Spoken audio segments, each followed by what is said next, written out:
Hey, what's up guys? Matt here coming to you from Laidlaw's Harley-Davidson. So we just recently had the big day, the 2025 model year Harley-Davidson launched. So we got to see the model year in its entirety. Of course, throughout the model year, sometimes Harley-Davidson releases special bikes here and there, but we have the bulk of what the 25 model year is going to look like at this point. So we saw some of the carryover units come out a couple weeks ago. If you guys want, go back and check out my video on bikes like the Road Glide, the Street Glide, the whole trike family, and the Road King Special. But besides those bikes that we already saw a few weeks ago, we got to see the rest of the 2025 model year today. So I think the three biggest things that can be said about the 2025 model year are the two all new models this year. We have a Street Glide Ultra, which is very interesting, the naming and the model designation and everything. I'll get into that in just a minute. We also have a brand new Pan America ST, which is a very cool, very interesting bike as well. So I'm going to be covering that as well. And then probably the biggest, most impactful change we saw in the 25 model year is we saw a complete refresh on the entire Softail or cruiser line. And a lot of what was changed in the Softail family this year is stuff that's kind of under the hood, stuff that makes really impactful changes in your riding experience. But like things like the form factor, the way the bikes look weren't changed too dramatically, but there were a lot of changes and tweaks and things like that, little improvements that were made to the Softails this year. So I would say that's probably the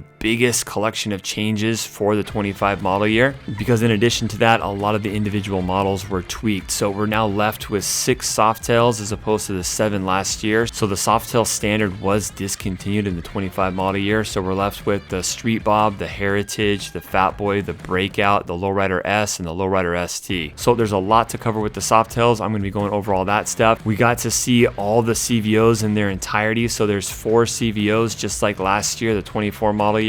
Basically, because the CVOs were pretty much all new last year, they didn't receive any major mechanical changes. So pretty much all the content for the 2025 CVOs is paint, graphics, finishes, things like that. So we have the same 4 returning CVOs this model year. So your Road Glide, your Street Glide, your Road Glide ST, and then you have the CVO Pan America coming back for a second year now. So I'll show you the new paint options on those bikes, but mechanically the CVOs are pretty much the same as they were last year.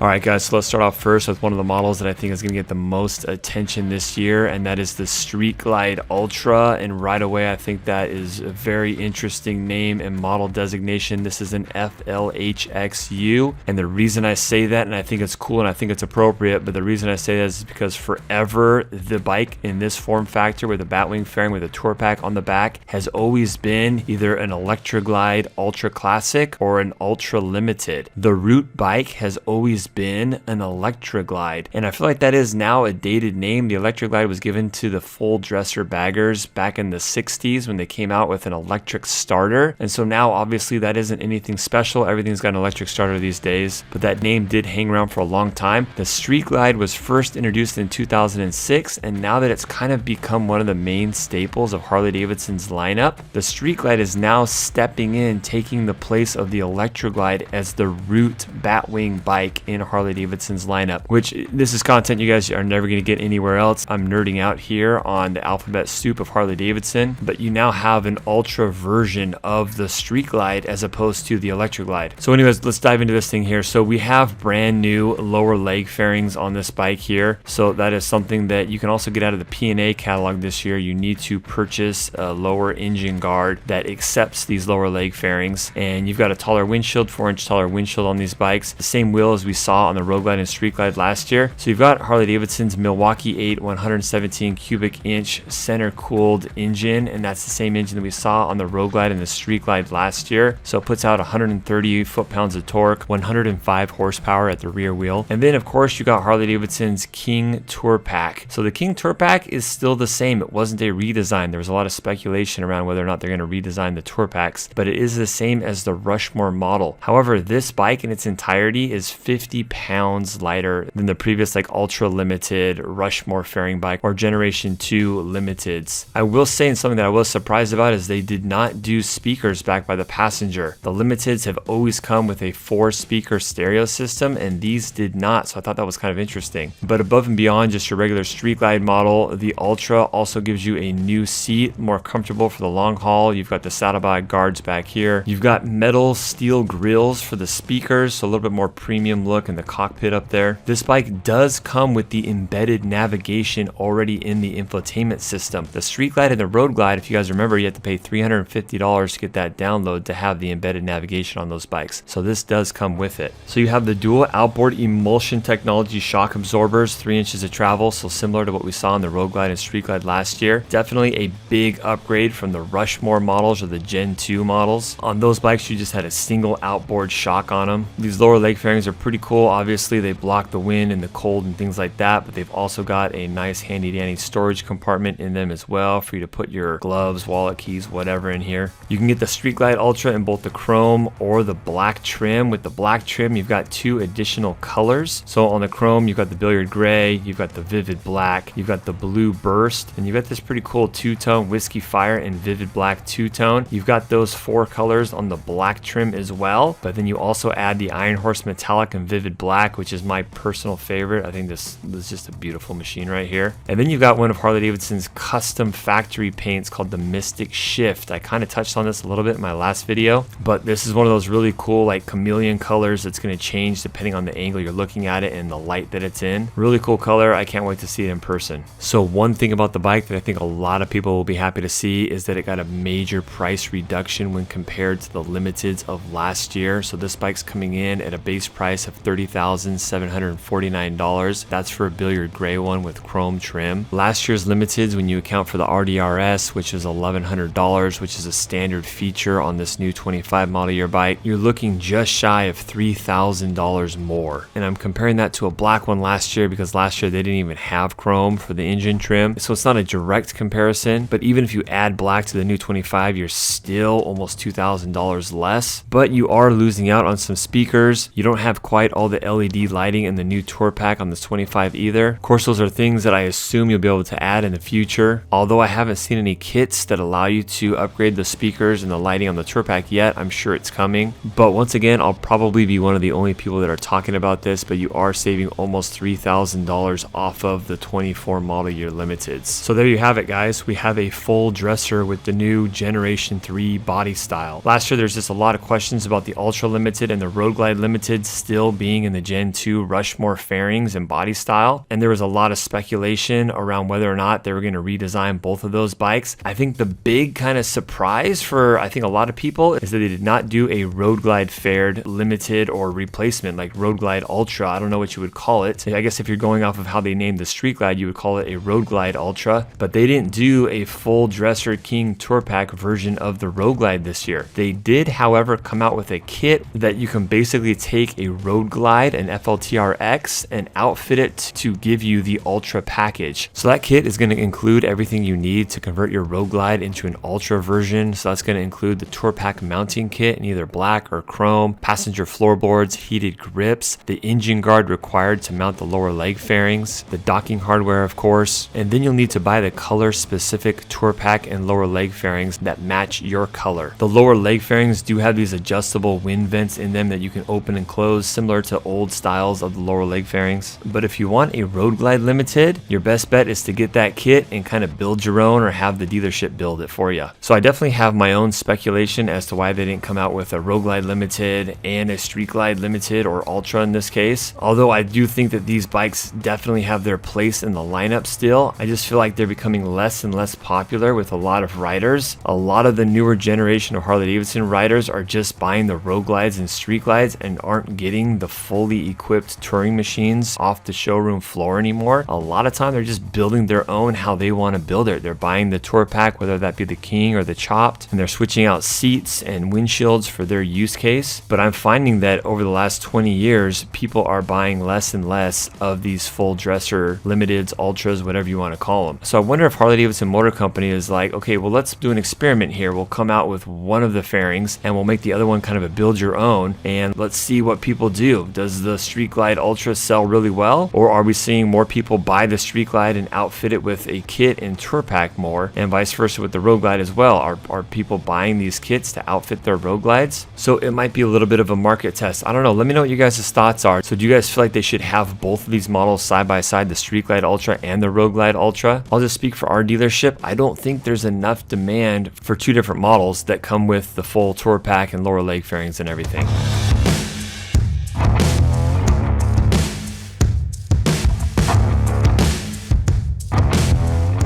Next up, let's take a look at the other all-new model for the 25 model year, and that would be the Pan America ST. So this is an adventure sport version of Harley-Davidson's adventure touring Pan America Special that came out in the 2021 model year. So this is an on-road only focused motorcycle or version of Harley-Davidson's adventure touring bike. So this is a bike that has a lot of the features and parts and everything that are tailored to on-road use only. So let's take a look at the price real quick. So the Pan America ST starts at $19,999, so basically $20,000, and it goes up a little bit from there if you want to do the different colors. So billiard gray is your base color, no upcharge there. If you want to do the vivid black, it's $300. I really like the vivid black. You got the red accents on there. By the way, Harley-Davidson's kind of using red as its accent for its performance-oriented bikes this year, like the Lowrider S and Lowrider ST. They're using red as opposed to bronze on those bikes, but more on that in a little bit. So $300 if you want to get the vivid black, and then you've also got the option of brilliant red for $550. Love the graphics on this bike, by the way. So let's jump into it. So what makes this an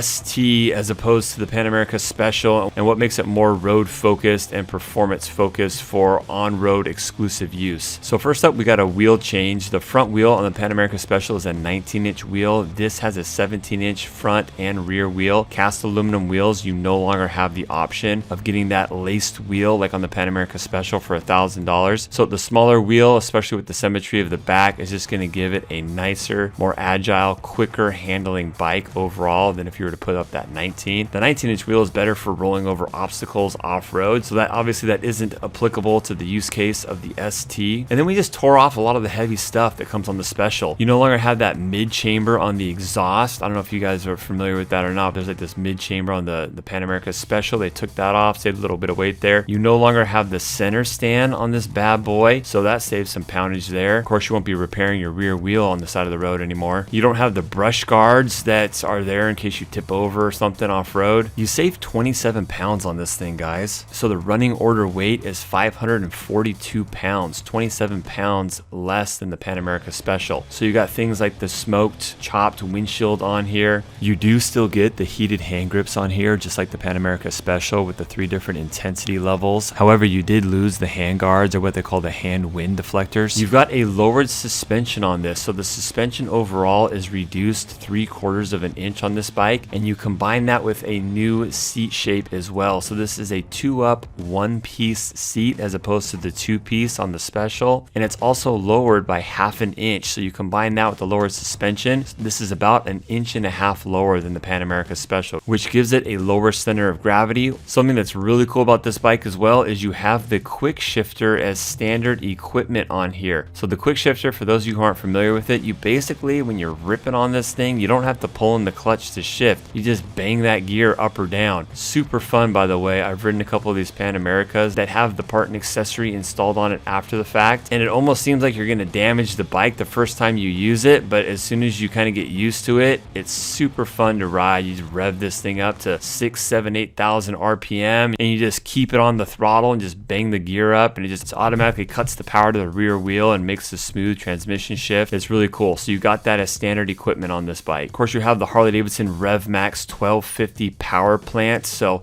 that's pumping out 150 horsepower and 94 foot-pounds of torque. That's the same as the Pan America Special. Super fast bikes, by the way, guys. I have a Pan America Special, and these things will blow away any other bike in Harley-Davidson's lineup, including my CVO Road Glide ST. It's not even close. This thing will smoke it, which it better. You got a fully liquid-cooled, dual overhead cam, variable valve timing, all the tech in it, and it weighs almost 300 pounds less than a full Road Glide bagger. You've got Michelin Scorcher tires on the front here, so an on-road only bias as opposed to kind of the dual sport tires that you get on the Pan America Special. So the suspension is quite a bit different on this as well. So you have an electronically adjusted preload on this bike. That's the same as the Special. So throw a passenger on there, put some luggage on here, it automatically adjusts the preload based on the weight electronically. You do, however, have a manual compression and rebound damping adjustment on this. So you're going to want to dial that in based on the type of riding you're doing and the amount of weight you have on the bike bike, you as the rider, if you have a passenger, you're going to want to change your compression and rebound damping on here. One of the kind of breakthrough features that was really big and notable in the 21 model year when the Pan America Special was first launched is adaptive ride height. So that was the system that raised and lowered the bike by 2 inches, lowered it when you came to a stop, and then raised it back up 2 inches when you got moving down the road. So the adaptive ride height is available on this bike in US and Canada markets only. So if you live outside the US or Canada, you cannot get the adaptive ride height on this bike. I was actually really surprised to find out that the adaptive ride height was included in the price of the Pan America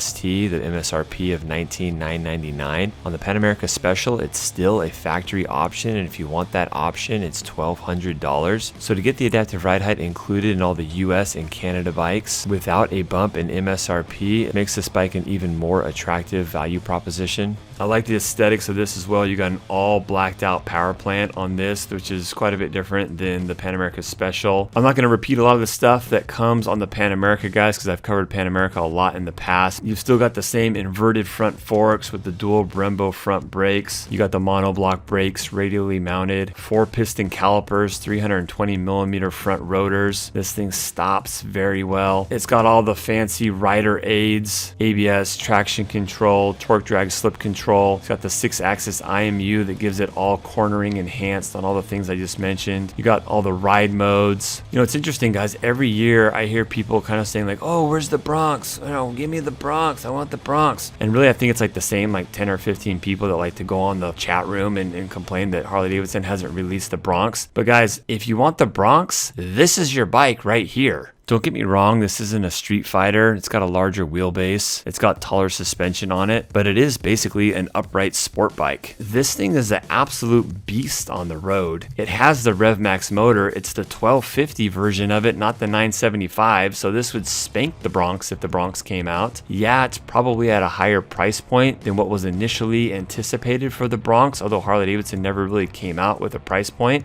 But this thing is going to be an absolute ripper. I mean, I just know from the Pan America Special, and then you take all the weight reduction things. Another weight savings feature and something that makes the bike a little bit narrower profile that I forgot to mention before when I was mentioning the weight is they went to a smaller radiator. It looks like this radiator is the one off of the Sportsters, like the Sportster S, and so less bulky radiator, save weight, makes it a little bit more narrow. Harley-Davidson has some handy dandy sport cases that will bolt right up to this hardware here. You don't have to get the additional side saddlebag mounting hardware. If you want the top case, you do have to get the top case mount up here. And here's another reason why I think this is a good move for Harley-Davidson. I see so many guys come in and look at the Pan America and they really like it, but they know deep down that they're not off-road riders. Maybe they didn't grow up doing that. Maybe they're not really comfortable riding off-road and they don't want to learn at this point in their life, but they feel like, hey, if I'm going to get the Pan America, I feel kind of obligated to have to go off-road, and I don't want to be that guy that buys an off-road capable vehicle and doesn't use it for its intended purpose. But that same guy wants a fast Harley-Davidson that has all the attributes, brakes, engine, power, weight, and everything of the Pan America. And so I feel like now that we have this where it's not intended to go off-road and it takes the on-road bias to the next level, I think a lot more people are going to be picking up the Pan America for strictly on-road use only. And you combine that with just the lower seat height, the smaller front wheel, all the improvements with the electrical system, the charging system, the small little bugs they knocked out of the Pan America last year. I think we're going to find that this bike starts to attract a lot of that non-traditional Harley-Davidson crowd that Harley-Davidson intended to be the target audience for the Pan America in the first place.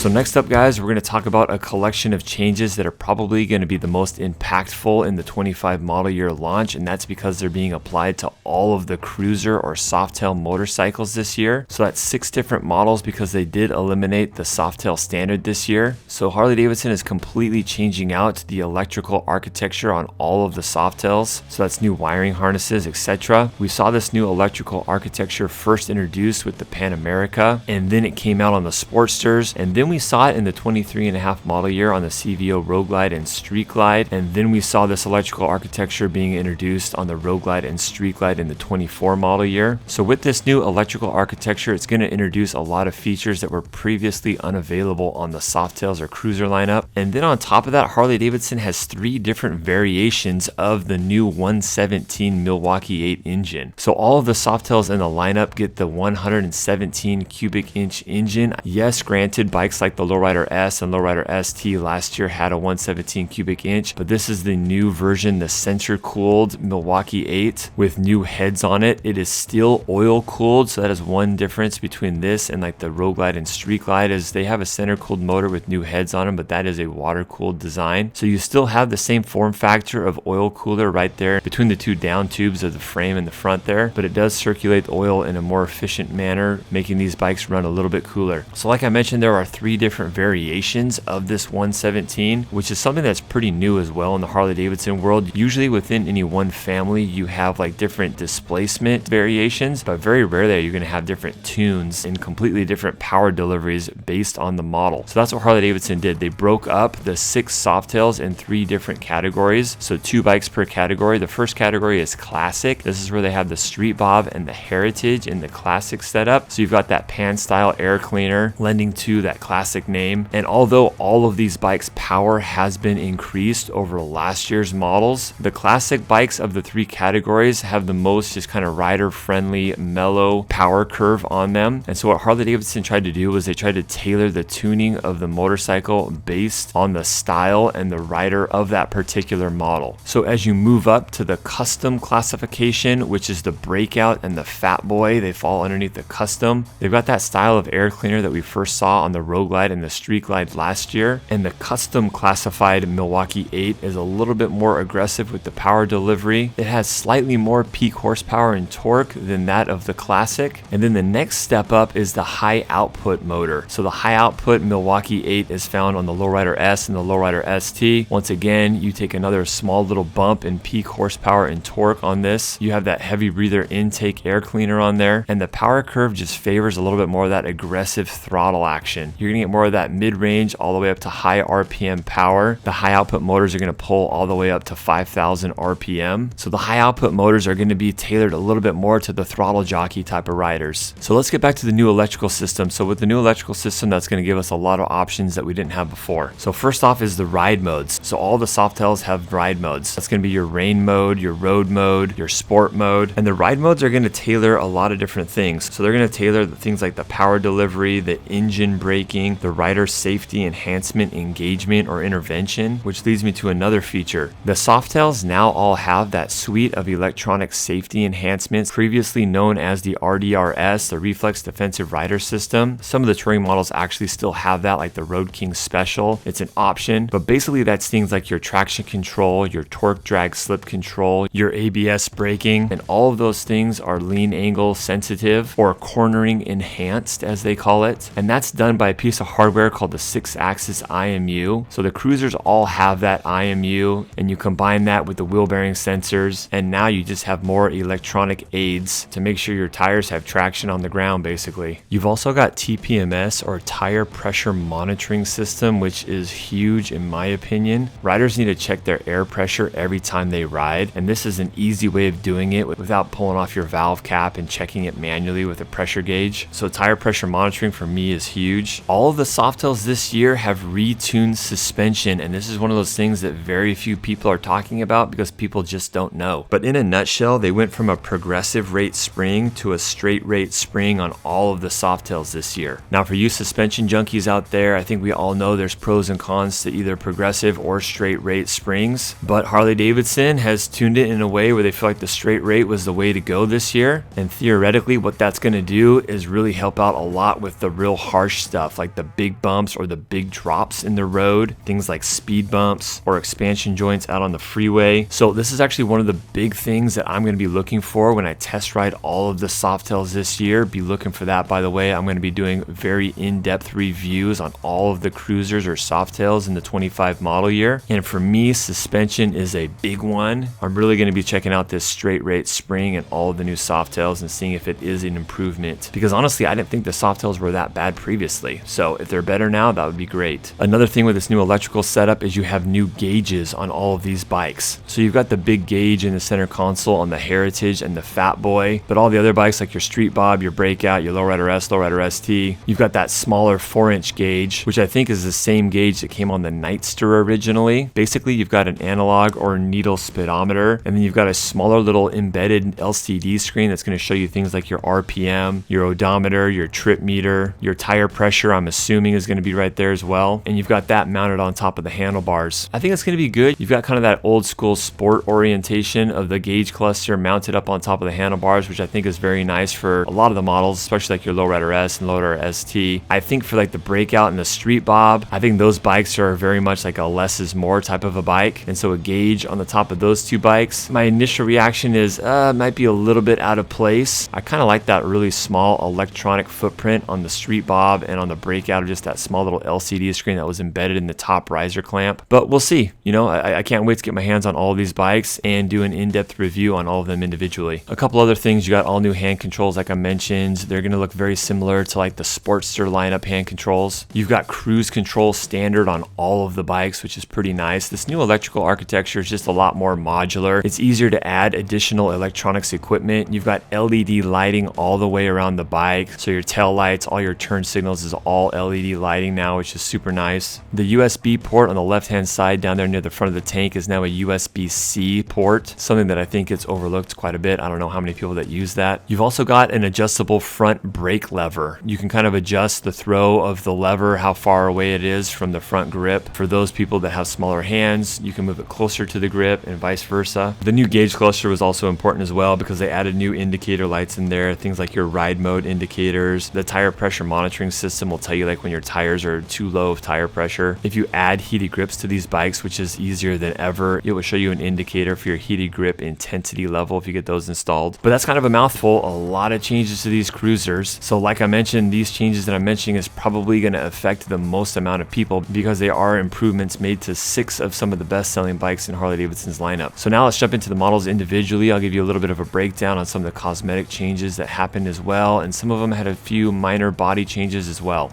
Alright guys, so let's start off with the two models that Harley-Davidson considers their classic models. So the first of those two would be the Street Bob. So the Street Bob is still going strong ever since 2006 when they first released the Street Bob. It's kind of your factory bobber bike. They've gone the direction of a little bit more chrome this year, actually a lot more chrome this year. So a lot of the finishes on the engine and the exhaust are all chrome this year. You've still got a lot of the blacked out parts with the frame and the faux oil tank area and the lower forks and your cast aluminum wheels. Speaking of wheels, you can actually get the spoke wheels this model year. So it's a black spoke wheel and it's a tubeless wheel as well. Part of the reason why they do that is that enables them to do the tire pressure monitoring system like I mentioned before. But like I mentioned, you have Harley-Davidson's 117 center cooled engine on this thing. The classic bikes, by the way, put out 120 foot-pounds of torque and 98 horsepower. So even though they put out the least amount of power between the 3 different variations of the M8 on the Softails this year, it's still more than they did last year. Another big change with the Street Bob this year is this got a 2-into-1 pipe. 4 of the 6 Softails actually have 2-into-1 pipes this model year. And I hear too, for those of us that live in California, the cat has now been moved into the header pipe as opposed to the muffler portion of the exhaust. So the very few of us that actually obey emissions laws, you can change mufflers out on these bikes a lot easier and not worry about breaking the stupid CARB, California Air Resource Board rules. I know those of you guys that live outside of California are just kind of just laughing right now because you've never had that problem, but for California it's kind of a good thing. So as you can see here, the trim is chrome. That's your only option on the Street Bob, and they've got a new tank medallion which is really nice. There was that orange one on the side of the tank that they ran for 3 years, and then last year they ran like a gray one, depending on what paint color it was of course, but that paint style completely ran its course. I'm glad that they switched out of that. It was cool at first, but after year 4 of that #1 design graphic on the side of the tank, it was like, okay, we need to change here. So they did change it. So you've got billiard gray on this bike. You've got the vivid black, of course. You've got center line, which is a really bright yellow. You've got the Iron Horse metallic, which is one of my favorite colors this year. And you've got the purple abyss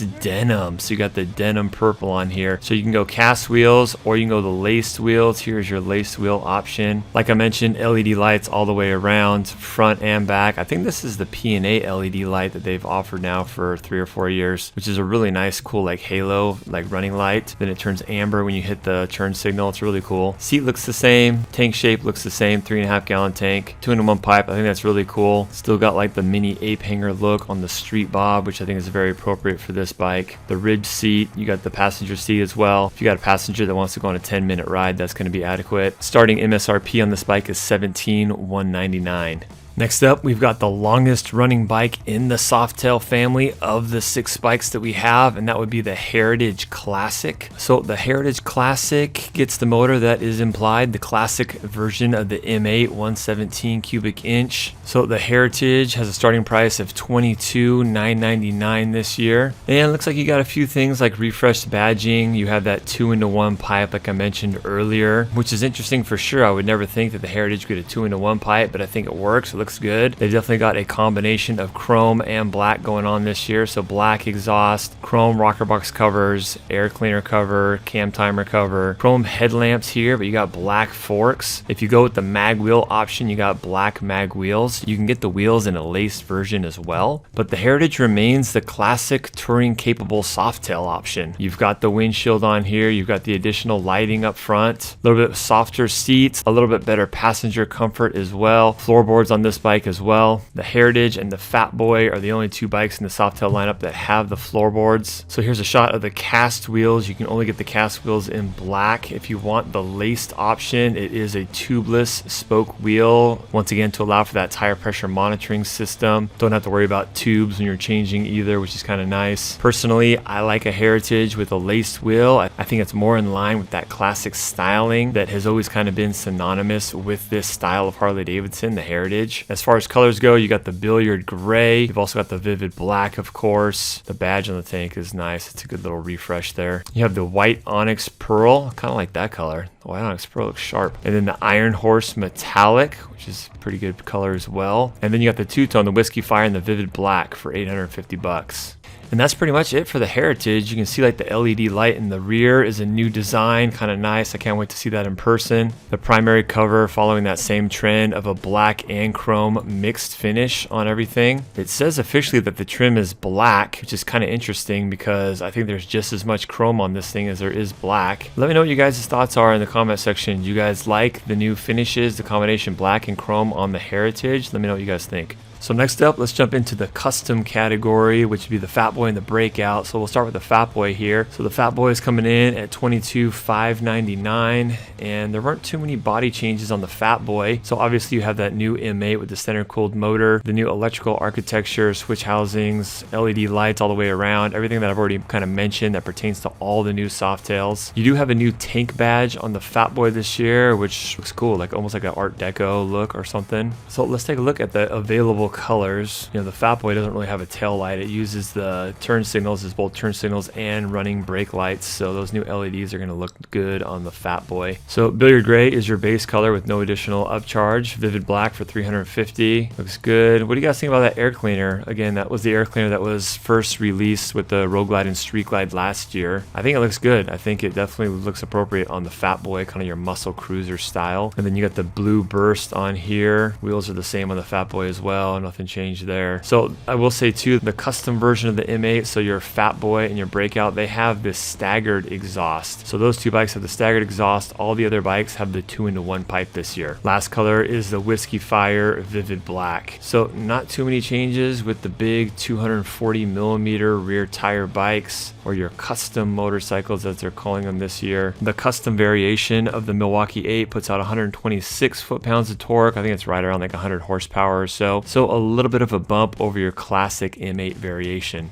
So next up in the custom classification is the Breakout. So the Breakout starts at $23,099. And the Breakout form factor went relatively unchanged. I think the seat is all the same. You do have that gauge cluster mounted here on top, which changes things a little bit. Like I mentioned before, you used to have that embedded little LCD screen here. So this is a little bit more information rich on the fly display. And this is kind of like a muscle drag cruiser, you know, chopper-esque styling, obviously. obviously all those things I've gone into before on the Breakout. So I feel like this gauge up here on the handlebars is very sport oriented and appropriate for the Breakout. The Breakout, you do have the option of the Firestorm graphics. So I did cover the Firestorm graphics on my Road Glide review I did earlier. So let's look at the colors real quick. So on the non-Flamestorm graphics bike, you have a painted kind of like a ghosted fading barn shield on here that has Harley-Davidson script underneath it. I really like this. I think that's a nice change. So here's your billiard gray on here. Chrome trim is your only option as far as engine trim. Go to vivid black for 350 bucks. This is slick. I like this new paint set. You got centerline on here, kind of cool yellow. Then you got brilliant red, real bright Breakout coming your way here. Tail end looks very similar to the Fat Boy, 200 millimeter front tire. Of course, you got that, I think it's 34-degree rake angle on the front end. Those big roulette wheels, 21-inch wheel on the front, small little bucket headlamp, 5 3/4 headlamp on there. And then you swap over to the Midnight Firestorm. You pay $1,300 for the Midnight Firestorm, and you get that factory custom paint badge up there on the tank as well.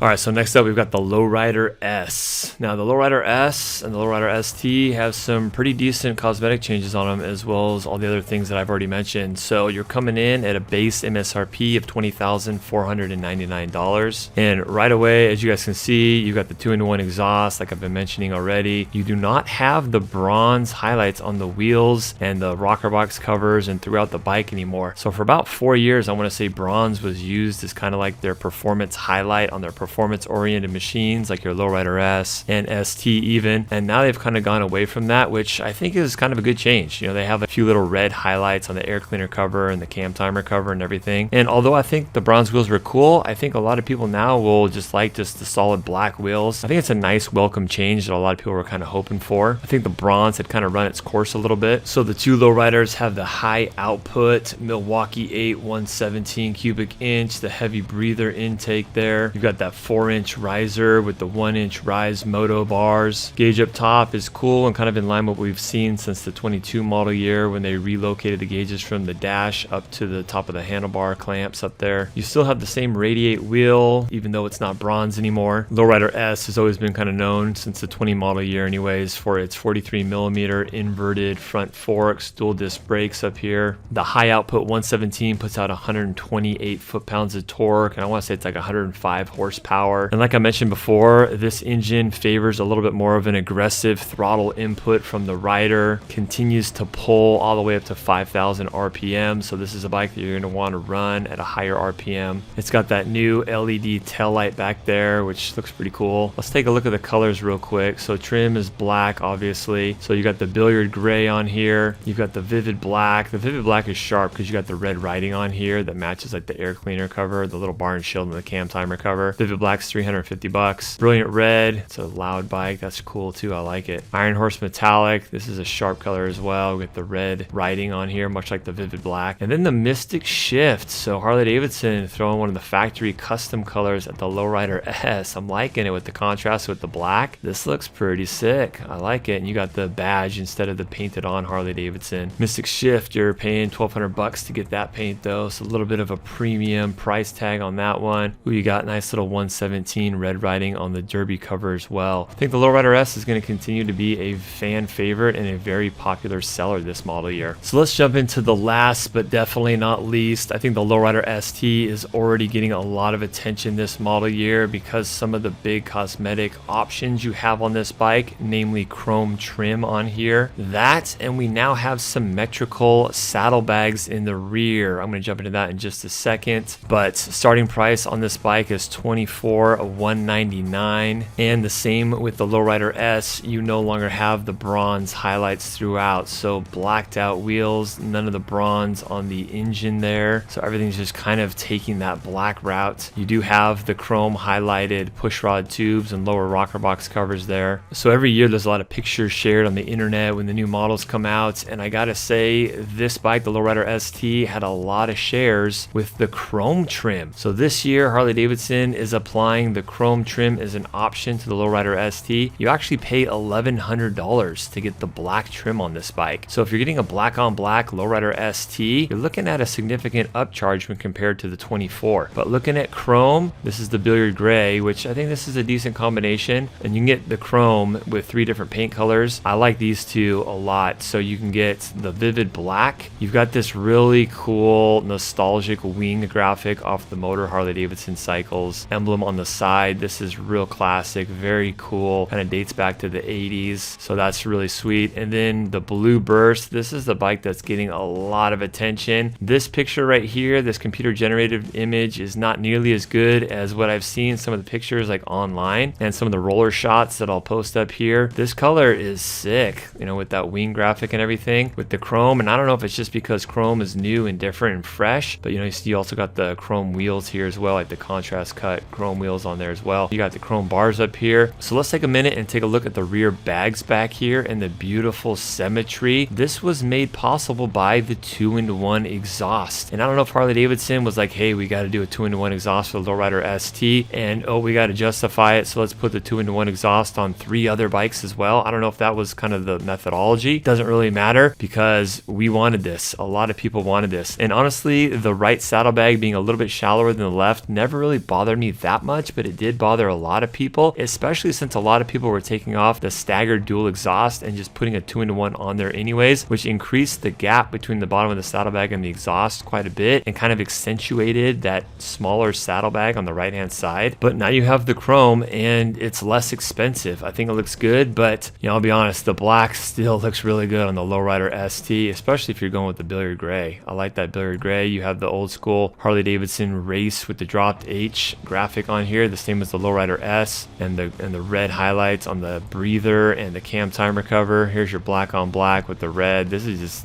still, I think, going to be the most popular color this year. And then you've got the brilliant red for $850 here. This is black and red. Can't ever go wrong with that combination, right? Here's the Iron Horse metallic. A lot of the photos and everything that Harley-Davidson was putting out was in the Iron Horse metallic for $850. This is a freaking nice color, guys. I like this a lot. Got that gauge up top here. Lowrider ST has just been a super popular bike. So popular that Indian just recently copied this bike. It took them a lot longer than I thought it would to copy the Lowrider ST. They're getting slow over there. Usually they copy stuff within like a year or two, but yeah, Indian took 3 years to copy the Lowrider ST. I'm kind of disappointed in them. They're slacking. But yeah, a very popular bike. Boom! You can get the Midnight Firestorm as well. This looks pretty freaking dope, actually. It's $1,900, but dang, you got the Firestorm graphics. This is sick. A lot of the FXRT guys are gonna love this, I'm sure, with the red accents. This is cool. This is really, really cool. And the thing about these Firestorm graphics too, guys, is here online you can really see them real accentuated, but like at night or in the dark, they're very, very subtle. It really takes like a direct sunlight or something to see these flame graphics under there. So they're almost like a ghost flame almost. But that's it, guys. That sums up the bulk of the model year. There's still CVOs that I'm not gonna go into on this video. The video is just getting too long. I'm getting tired, guys. So I'm gonna have to do the CVOs on another video. Hopefully by the time I release my CVO videos, I'll have some footage of at least a few of the CVO bikes. They've got some pretty cool paint colors, but in a nutshell, guys, the CVOs are the same models this year as they were last year. No real mechanical changes to them, just basically paint and finishes, graphics, things like that. So you got the CVO Road Glide, the Street Glide, the CVO Road Glide ST, and the CVO Pan America. Once again, same as the lineup was in the 24 model year, but I'm going to be showing off the paint graphics on the CVOs in a very near future video. As always, guys, if you're looking for a brand new or used Harley-Davidson in Southern California, make sure you hit us up here at Laidlaw's Harley-Davidson, where we have absolutely no added dealer markup. It doesn't take 5 hours to buy a bike from us. You come in, we have a fair price right away. We don't have to do the back and forth for 6 hours for you to feel like you got a decent deal on a bike. Transparent. We have all of our pricing on our website. We don't use bait bikes. Basically, we don't run our dealership like a used car dealer. Thanks a lot for watching, guys. Love to earn your business. We'll see you guys on the next video. If I was able to help you guys out, make sure you give the video a thumbs up. Drop a comment down below. We'll see you guys on the next one.